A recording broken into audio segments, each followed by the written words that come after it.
ગુજરાતમાં 2 દિવસ માવઠાની આગાહી.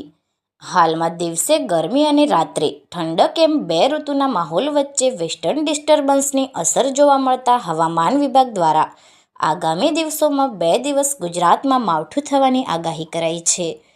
જેમાં આગામી તારીખ 18 માર્ચ અને 19 માર્ચ એમ 2 દિવસ રાજ્યમાં કમોસમી વરસાદની આગાહી કરાઈ છે.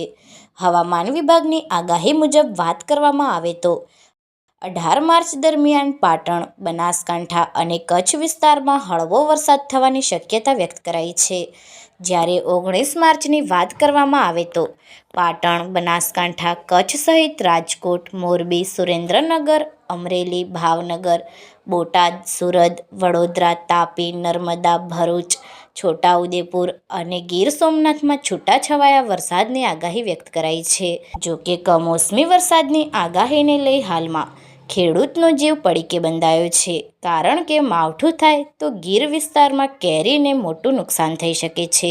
તો જીરું, વરિયાળી, ઘઉં જેવા વિવિધ ખેતી પાકોમાં પણ માવઠાથી મોટું નુકસાન થવાની દહેશત છે.